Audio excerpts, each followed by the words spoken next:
I am, as the president of the Geochemical Society, it's really my pleasure and privilege today to introduce the 2024 Frank Wigglesworth Clarke Award, which honors a single outstanding contribution to geochemistry or cosmochemistry by an early career scientist.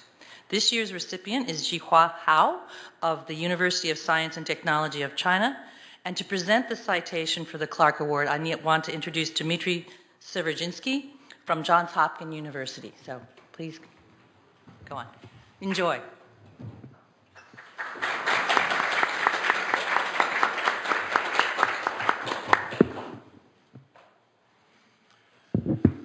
Good morning. I'm really delighted today to introduce Professor Jihua Hao of the University of Science and Technology of China at Hefei. He's going to receive the F.W. Clarke Award for his remarkable work quantifying the early Earth and planetary geochemical conditions and processes. He was nominated a year ago for 8 of his 33 papers at that time, and his selection also as an Azrieli Global Scholar by the Canadian Institute for Advanced Research.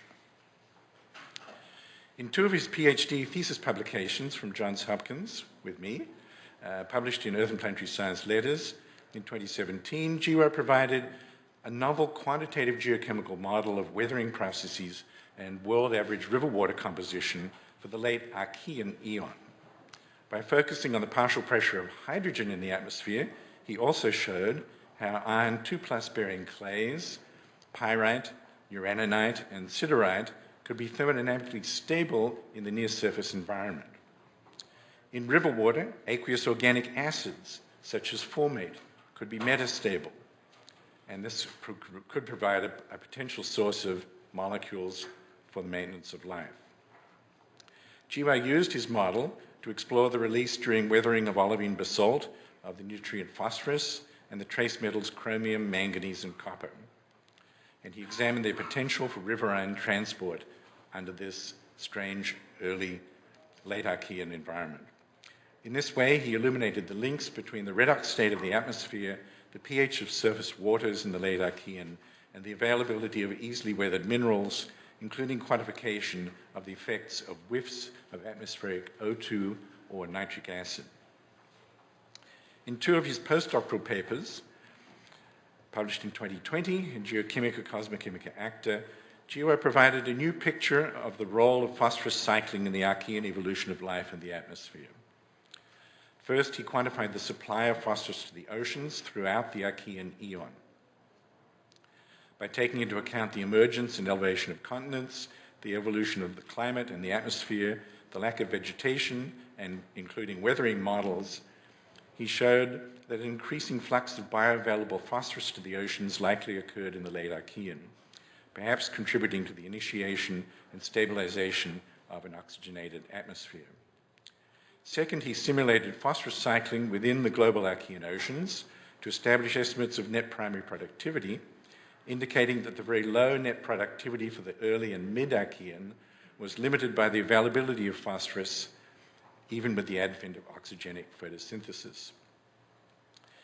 In other postdoctoral papers, Jihua started to carry out experimental studies while continuing his modeling efforts. These were all related to the early Earth environment, but also then spread to the study of other planetary bodies. First, it has long been suggested that formation of ice on the early Earth or other planetary bodies might exclude aqueous amino acids and concentrate them in the residual solutions to the point of polymerization. To test this hypothesis, Jihua conducted experiments in Lyon, France, with Isabelle Daniel, showing that amino acids were instead partitioned into the ice, implying that ice on planetary bodies would not result in the concentration of amino acids in the residual aqueous solutions. Instead, the results suggest that amino acids might be transported to the early Earth within the icy grains of comets, protected from the harmful effects of UV radiation. Another set of experimental studies carried out at Rutgers University with Paul Folkowski revealed the importance of photochemistry on the early Earth. The first involved the photochemical transformation of manganese 2+ to manganese 3+, published in Proceedings of the National Academy of Sciences in 2020. And the results suggested that O2 is not necessary under anoxic conditions for the oxidation of manganese. In turn, this calls into question the wide use of manganese and chromium proxies for molecular oxygen in the Archean atmosphere. The second study, published in Science Advances in 2022, involved the photochemical oxidation of pyrite, demonstrating that sulfate could have been supplied to the Archean oceans before the great oxidation event. Finally, in a comprehensive modeling study of phosphorus geochemistry in the ocean sea floor system on Enceladus, topic of his talk today, Jihua demonstrated that phosphorus should not be limiting for potential habitability in the Enceladus ocean. In fact, the concentrations of phosphorus that he predicted in the Enceladus ocean were followed by independent confirmation from Cassini data in 2023. Jihua Hao is a very gifted geochemist who has come a long way. He went from an isolated rural village in China to the heights of the University of Science and Technology of China in Hefei. Overall, he's a world expert on theoretical modeling and experimental studies of mineral water organic systems from icy to hydrothermal conditions. Based on these achievements, in 2023, he was promoted to professor with tenure at USTC. However, none of the above even begins to capture what a talented scientist and remarkable human being Jihua is. He has an immense scientific curiosity coupled with incredible initiative. Because of these talents, he's a born scholar. It's completely natural for him to independently delve into the literature, to formulate intriguing hypotheses, to question established scientific theories, and to initiate and contribute generously to scientific discussions on any topic at all. At the same time, he is a humble person, sensitive and diplomatic in his interactions with his colleagues. For all of the reasons I've just mentioned, Jihua was selected as an Azrieli Global Scholar. He was selected for his potential to build global networks of early career scientists and to extend interdisciplinary collaborations, which his recent publications amply demonstrate. His publications quantifying early Earth and planetary conditions and processes establish him as an early career leader in geochemistry. Thus, I believe he's a highly worthy recipient for the Frank Wigglesworth Clarke Award from the Geochemical Society. Thank you.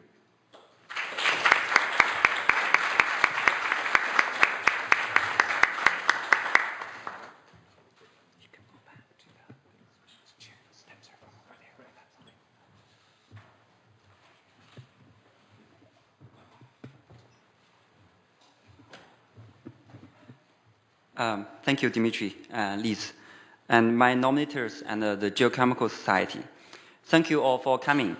It's a great honor for me to have been awarded the Clarke Medal. So this is far beyond my imagination from my childhood. I want to thank my parents firstly for their love and support. I feel particularly grateful to spend most of my summers with my grandmother, who is very open-minded and always encouraged me to study hard so that I can see the big world. Unfortunately, she passed away due to an accident when I just entered my college and didn't see all of my career development. I was lucky to get enrolled in my undergraduate university, which is also my current institution, the University of Science and Technology of China. I became fascinated with the earth science mainly because of the introductory course taught by Professor Li Guangsun. And he is a very creative and sometimes very literacy teacher. I was astonished to hear that our course project was to write a report about geology in ancient Chinese poetry and then publish all of the course works as a book. Although I got a D from that course, Professor Sun was very kind to accept me as his TA and supported me to study climate change with him. In his lab, I learned for the first time about so many feedback processes regulating the habitability of the Earth's system. But I have to admit that the oldest time by then I know very well was the Pleistocene. So I almost choose to continue studying climate change in China or Singapore until Dimitri gave me a very generous offer to study origin of life and habitability of early Earth at Johns Hopkins. In the beginning, I was not confident about my speaking in English and my poor background in math and geochemistry, because Dimitri's paper seemed to be sophisticated with many equations, and his homepage photo looked very serious back then. As soon as we met, all of these concerns were gone. He was so supportive, patient, and open-minded. I still remember our first conversation when I entered Hopkins. Dimitri told me, Jihua, I'm mainly working on theoretical modeling, but I encourage you to learn both theoretical and experimental techniques. It will be good for your future. Since then, Dimitri encouraged me to do whatever makes a better me, not things to satisfy him and others. Later, I gradually realized the benefits and started to train my students in the same way. I was also fortunate enough to have so many helpful teachers at Hopkins. Naomi Levin taught me geobiology, David Veblen mineralogy, John Ferry petrology, and Alan Stone aquatic chemistry. Some random conversations with Darryl Strobel, Kevin Lewis, and Sarah Hurst also helped play a seed in my mind about the habitability of the icy moon and Mars, which I spend half of my time working on now. Some of them already retired, but the memories of them will last forever. After my coursework in Hopkins, Dimitri encouraged me to visit the Carnegie Institution of Washington and learn the experimental techniques. Carnegie has a remarkable history of Earth and planetary science studies, as well as a group of very friendly scientists. There I met Bob Hazen, Cecile Fouilly, George Cody, and Dionysius Fostakos, and many other colleagues and friends. Among them, Bob became the second reader of my thesis and a close collaborator since then. From him, I learned about not just the knowledge about the origin of life and the early Earth and evolution, mineral evolution, but also his attitudes to other fields, family, society, and other life interests, and how to well balance them. So he and Dimitri also frequently introduced me to many exciting colleagues during the project and conference meetings. Some of them became my close collaborator and postdoctoral supervisors later. So after my graduation, I did postdoctoral studies on 2 continents, first at the University of Lyon with Isabelle Daniel, and second at Rutgers University with Paul Fakowski and Nathan E. In the meantime, I also developed a close collaboration with Andy Noll and Chris Glenn. They have very different research backgrounds, but have shown a common care for my research. Interaction with them also greatly expanded my research interest to the evolution of life, photogeochemistry, and planetary science, especially the habitability of the icy moons. They also set a living model for me about how to behave like a responsible collaborator and help the growth of a younger generation of scientists. The COVID pandemic made everything difficult for me at the end of my second postdoctoral studies at Rutgers. Luckily, my undergraduate institute provided a shelter for me. Thanks to the support from several colleagues, especially Fang Huang, Huaiwei Ni, and Yuming Wang, I was able to quickly build my lab. Along the journey, I was fortunate to receive so much support from many people. Now I have my students and my postdocs to take care of. I feel obligated to pass along all of the care and thoughts to them. And in the meanwhile, I also share their happiness. So last, I want to say thank you to my wife, Meng Meng. She's not here, but her love and support is very essential for my current state.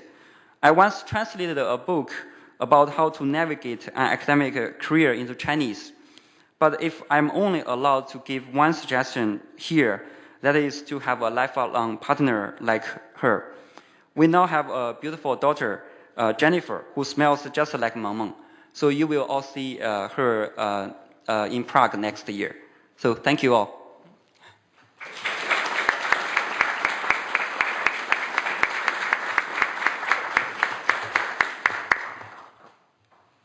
Okay, so now we are back to the science.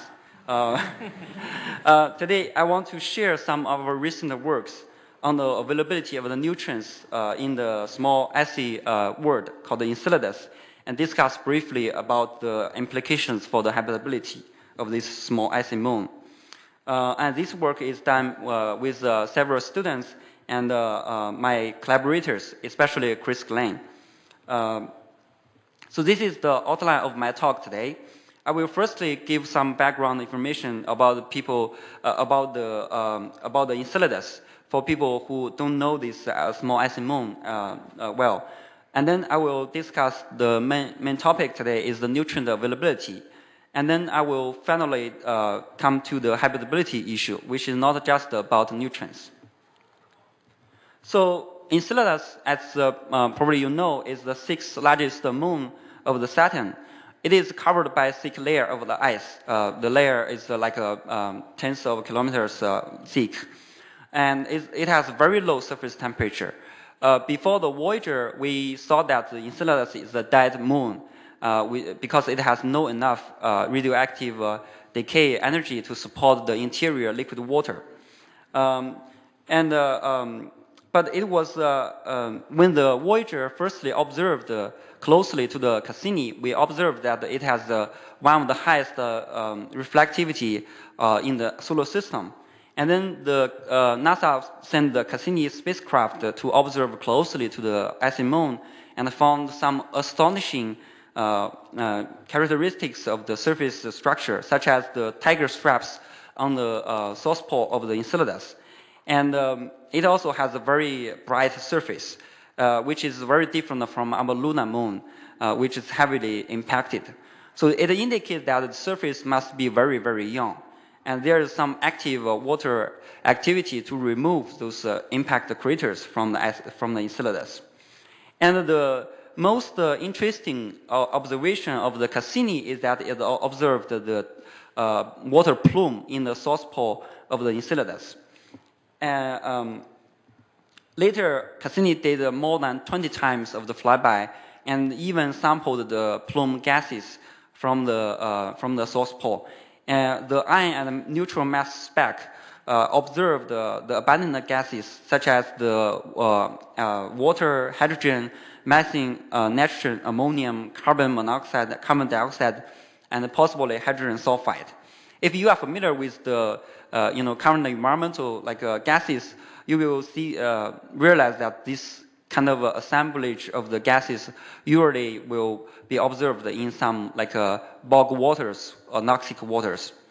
It also has abundant organic species, which has, as you can see, has even to carbon-6 or carbon-7, the organics in the plume. Also, the cosmic dust analyzer in the Cassini spacecraft analyzed the inorganic salts and the cations. It observed the abundant sodium, potassium, sodium chloride, sodium bicarbonate, sodium carbonate, and silica. So it indicates there must be some active water rock interaction below the icy shell and possibly hydrothermal activity, because you need the elevated temperature to dissolve those silica and reach some substantial concentrations so that you can observe the nanoparticles of the silica. So after these observations, there are some geochemical models try to translate those observations into the some quantification of the environmental conditions of the Enceladus. And from the left figure, you can see that the Enceladus is overall very reducing with high contents of the hydrogen gas. Also, it is very alkaline with the pH about 8.5 and even reach 11. So there's a big uncertainty about the pH. And it is close in terms of the environmental conditions to the Lost City and the Siders, which are the modern ultramafic alkaline serpentinization sites on the Earth. So with these serpentinization sites, we already know that there are some abundant microbial life there. So it indicates the Enceladus ocean is potentially very habitable for the microbial life, at least. So here is the summary with a periodical table showing the confirmed detection of some major elements. As you can see, it definitely shows some hydrogen, which is water-rich signature, and sodium, potassium, carbon, silica, nitrogen, oxygen, and chlorine. But due to the detection limit of the payloads, especially the cosmic dust analyzer, most of the elements are not detected so far. But the majority of the elements made of the universe and the crust rocks are not necessarily the same made of the life, cellular life. So from the composition, as you can see, the composition of the universe and the crust is very different from the cellular life. But instead, the cellular life composition is very similar to the liquid water composition, especially the ocean seawater composition, as you can see with the left figure. Those elements include the carbon, hydrogen, oxygen, nitrogen, phosphorus, and sulfur, which are the major 6 elements made of life, as well as some trace elements like the transition metals.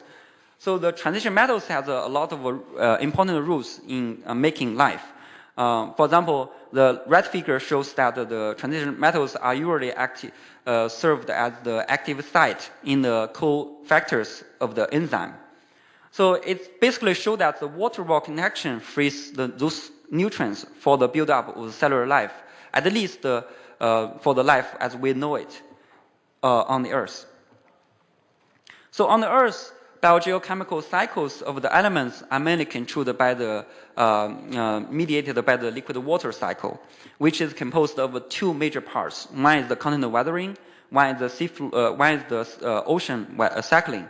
As you can imagine, those processes are very complex and dependent on a lot of environmental factors, such as the atmospheric composition, the rock composition, and how fast the water cycle is.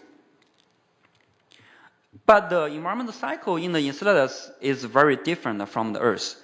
It has no continental land, so there's no continental weathering and rare transport. It has no evidence of abundant life, so there's no signature of life changing the biogeochemical cycles. But as we all know that the Earth's biogeochemical cycle right now is dominated by especially the microbial life. And the ocean got covered by the thick layer of the ice, and the liquid water ocean lasts probably for at least 100 million years or up to several billion years, which allows which is the good news for our theoretical scientists, because this long-term water-rock interaction will allow the water-rock interaction to reach some kind of the equilibrium, so that we can build the model on this small icy moon. But right now, before we go to the results, I want to do a thought experiment, because we all know that beyond the ice line, so there are a lot of water. So all the planets are rich in the water. But if we assume that there's a complete dissolution of the silicate into the water, what will happen? So this is the table showing that if you assume the complete dissolution of the rock into the water, you can get a so high concentration of different kinds of elements, which are far higher than the Earth's seawater. Also, much higher than the detection limit of the payloads on the Cassini. But we didn't observe a lot of these elements. What happened? So the availability of these minor but very important elements must be controlled by the long-term water-rock interaction, especially the formation of the secondary minerals. So we will come to the nutrient availability now. Firstly, I want to discuss the phosphorus, as Dimitri mentioned. We all know that the phosphorus is among the 6 building elements for the life. It is an essential component for the nucleotides, phospholipids, and supporting materials such as the bones. And the phosphorus is also a very important metabolic currency. Like microbial life, and all of us use the ADP, ATP, NADH, FADH, And some microbes even use the polyphosphate to storage the life. And the phosphorus in an ecological system level is a bio-limiting nutrient for the ocean bioproductivity, which is also true for the early Earth. And recently, phosphorus is very interested to people as a potential biosignature because people, claim that there is some tentative evidence for the phosphine in the Venus, because you don't have some other reliable abiotic way to form this kind of peculiar, very reducing phosphorus. So on the Earth, you must rely on the microbes. So I will discuss about this as well in the Enceladus. So this is the figure. I want to firstly show that the also phosphate as a dominant species, although the Enceladus is very reducing. So this is the kind of a Pompey diagram showing the speciation of the dissolved phosphorus as a function of pH and the redox state at the which is showed at the dissolved hydrogen level here. As you can see, even if you assume very reducing hydrogen, very high hydrogen in the Enceladus, which is the maximum seafloor pressure, the reducing phosphorus is still not stable. And the most stable species is also phosphate. Also, we know that from kinetics, the oxidation of the phosphite and the phosphine are pretty quick in terms of the million years and billion years of the evolution history of the ocean. So the reduced phosphorus species are not stable. And we could probably use this as the potential biosignature for the Enceladus exploration in the future. And this is the equilibrium solubility data we got from the water rock interaction model. And we inferred that there is a high solubility of the phosphorus in the Enceladus. It is the solubility of the phosphorus will depend on the pH, as well as the presence of the fluorine. As you know, that the fluorine can suppress the solubility of phosphate a lot because of the precipitation of the fluorine appetite. But even with a lot of fluorine, there is still high solubility, much higher than the modern Earth seawater. I want to emphasize that our calculation represents a lower limit because we did a lot of boundary conditions which are kind of extreme cases for the Enceladus ocean. And after we published this paper in 2022 in PNAS, and soon we got the confirmation from the detection data. So this is the Cassini data. Our colleagues looked into carefully to check whether they can find the phosphorus signal in the mass spec in the cosmic dust analyzer data, and they found that 9 ice grains out of the 340 ice grains have some phosphorus-rich signature, and then they after that they calibrate this data with some human lab-made solutions and match the spectral and average out of the 340 acid grains and got the estimated concentration of the phosphorus, which is about 1 millimolar and to 10 millimolars, which is close with the upper, which is close to the conservative estimate we got here. And we are wondering why there's a high concentration of the phosphate, in terms of in presence of the also phosphate there, because on the Earth the solubility of phosphorus is very low.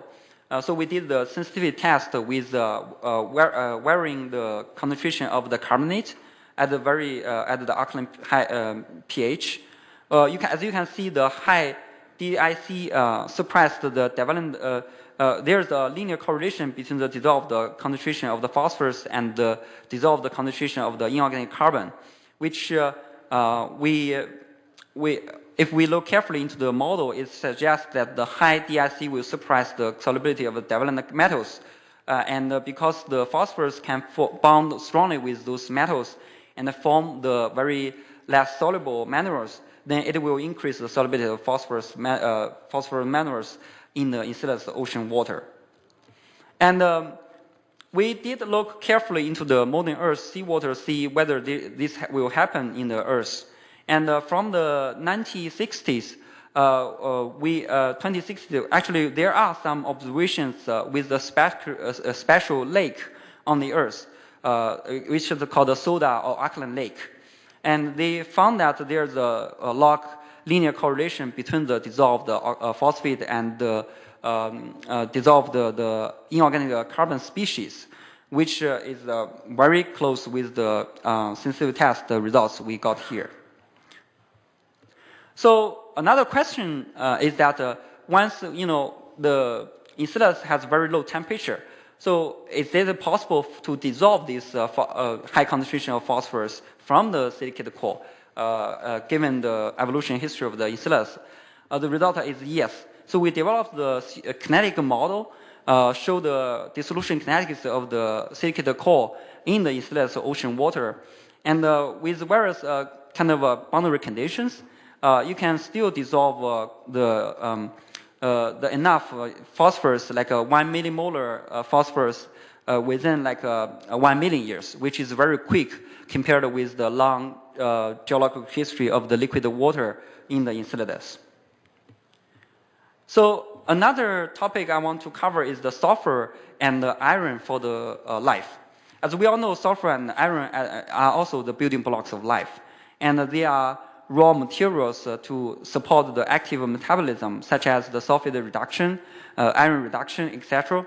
And the iron is proposed as a limiting nutrient for modern oxygenated ocean productivity.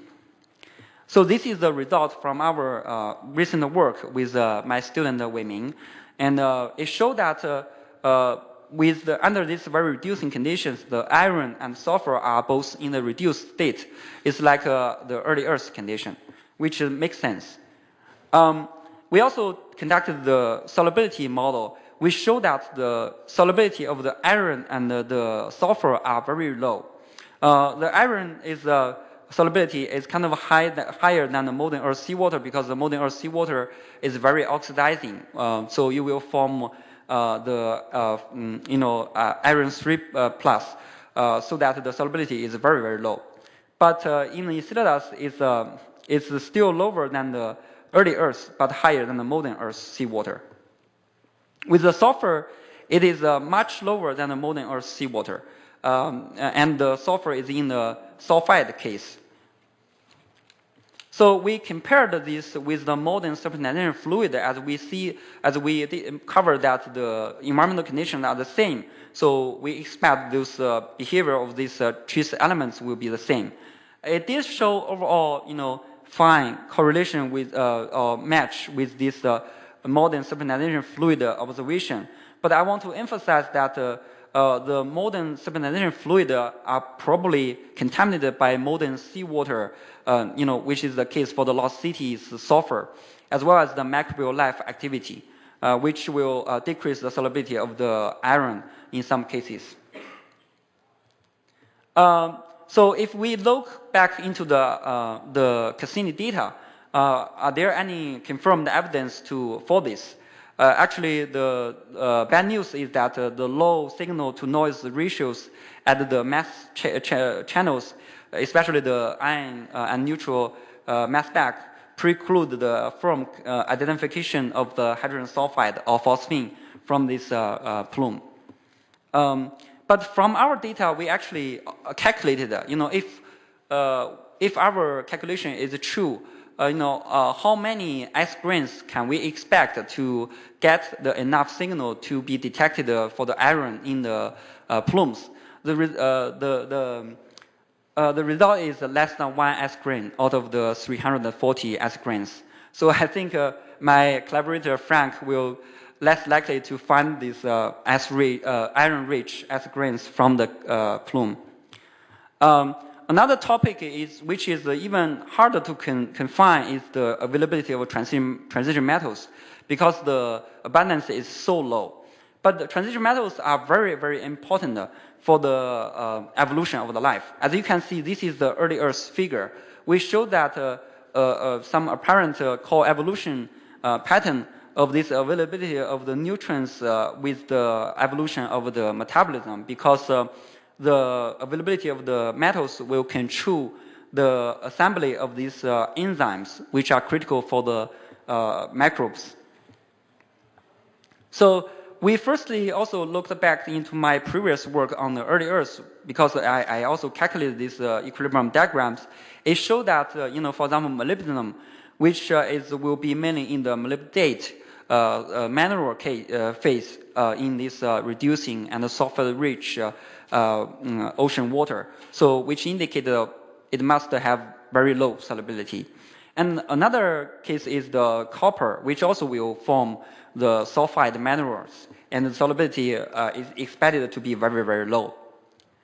So I want to point out another, I think, potentially probably more important thing for the transition metals in this anoxic and alkaline and carbon-rich world, which is the partitioning into the secondary minerals such as the phyllosilicate and the carbonate. As you can see, this is the experiment done in the circumneutral conditions. And I discussed with some colleagues who did this experiment, and they said that the pH will have another control as well.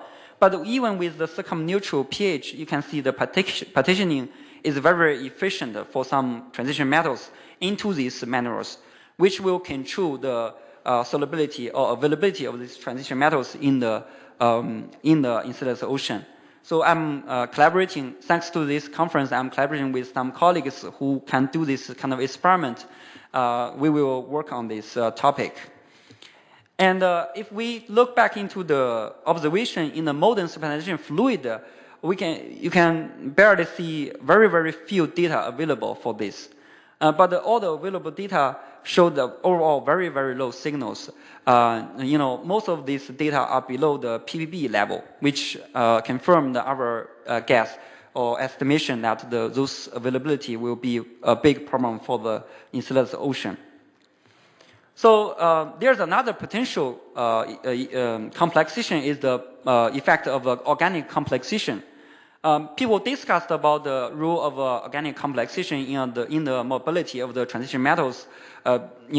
Many years ago. This is the figure done by Dimitri, almost 30 years ago. And as you can see that the complexation of this transition metal with organics can greatly increase its solubility in the fluid. And we all know that the Enceladus has a lot of this abundant organic species, especially the carbon-1 and the carbon-2 species. So the presence of this organic species may have some like a positive effect on the solubility or availability of these transition metals in the ocean. But we need some experimental work or theoretical work to prove this. So right now we are come to the big or maybe a heavy topic is habitability. Firstly, I want to see that here my slides will mainly focus on the potential problems for the habitability. One is the relative availability of the nutrients. This is the Earth. The left is the availability of the nutrients on the Earth. As you can see, you will have a lot of sulfur and carbon and nitrogen, and the phosphorus iron will be the big problem. But for the Enceladus, things are very different. Compared with the rate-field ratio, you will have enough phosphorus, nitrogen, as well as the iron, but you will be depleted in the sulfur. As I emphasized, the sulfur is critical for the life, especially for some important amino acids such as cysteine. Which is very, very different from the Earth. And another big issue, I think, is the availability of the building blocks of life. In another case is the biomolecules. Because from the thermodynamic perspective we are working on right now, is that most of the biomolecules will lack the thermodynamic stability in this very alkaline fluid. And also there are some recent works calculated the degradation kinetics of amino acid in the Enceladus ocean. As you can see, the degradation is very fast, especially if you have some active hydrothermal plume activities in the seafloor. Another big problem we are discussing right now, but covered not too much, is the availability of energy. Because more than 95% of the energy on the Earth comes from the sun, from the solar radiation. But with the icy moon, you will have a 10 kilometers thick of the ice shell, which isolated the solar energy from the interior ocean. How can you get enough energy to support a robust ecosystem? So people discussed about possible methanogens, chemical autotrophs to support life. From our thermodynamic perspective, we calculated our calculations show that you can provide enough energy to support some life, but how can you form this sulfate in this? How can you sustain a continuous supply of sulfate in this reducing ocean is a remaining issue. And I think perhaps the most severe problem is the in situ origin of life in the Enceladus. So I appreciate this very nice work by Charles Coquel about the habitability bottleneck of the conditions for the abiotic genesis, which is the origin of life, which is far narrower than the conditions to support life. And I also study origin of life. I know that the origin of life relies on a lot of different complex systems and processes, such as the weather-dry cycle, those things. How can you have this kind of processes and the conditions in this global ocean is a big problem, I think. So perhaps what Enceladus doesn't have matters more for the possibility to find alien life there. So this is the take-home message. We find abundant phosphorus, and we find the low availability of sulfur and iron, and possibly low availability of other transition metals. And we propose that the habitability may depend on various limiting factors, such as the nutrients, biomolecules, active supply of the energy, and the complex systems. I will finish here and thank my Geochemical Society again, and my institute, and also my lovely lab. Thank you.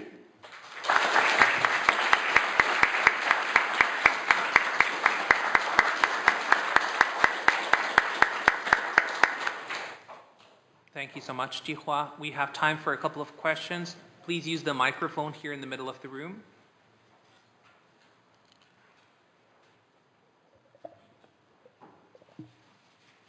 Thanks so much for your talk. Yeah, thank you. Thanks for sharing your story at the beginning. It was really inspiring for a lot of us early career people. So, I was wondering, in one of your earlier slides, you had magnesium was really high in the Enceladus ocean. What do you think that has implications for like the chaoticity and water activity and habitability and that kind of thing? You mean magnesium? Did I say magnesium? Magnesium. I didn't show the results on the magnesium, but I think the magnesium, based on our calculations, are very, very low in concentration. Yeah, because you will have active thermalization reactions occur in the Enceladus, which is currently a big sink of the magnesium on the Earth.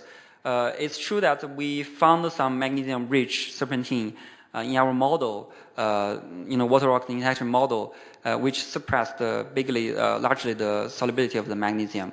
Also, the magnesium will be in the carbonate phase because it is a carbonate-rich ocean and alkaline ocean. You can expect that the magnesium has very low solubility. Okay, thank you. Yeah, thank you.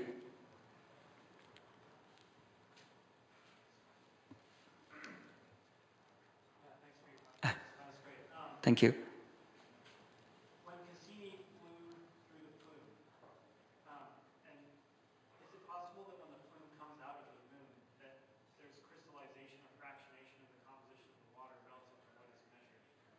Yeah, this is a very good question. I think people don't know. Actually, right now, we just assume, for example, my colleague Frank Postberg did a lot of this kind of calibration on the Cassini data, and they just assume that you have this, for example, this is 9 phosphorus-rich S grains which showed the phosphorus content.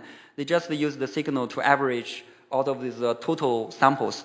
But actually, you're right, the partitioning is a big problem. As our previous experiments showed that the partitioning of the organics and the salts into the ice, especially if you crystallize that very quickly, what will happen, people don't know. I think we need some more experimental work to confirm this or to calibrate this. Another big issue is that I think people are still wondering what's the real source for these plume ice grains, because people arguing that this study just assume that this ice grain come directly from the ocean, from the freezing of the ocean. But some, I think, geophysical model suggests that there are some probably water pockets in the ice shell, which may have the different composition with the bulk ocean. And the ice grains may come from these water pockets instead of the original ocean. So yeah, you're right. Like this is very important. I think we'll need more experiment to calibrate this. Yeah. Okay, thank you very much, Jihua. Thank you, Andrea. Thank you all.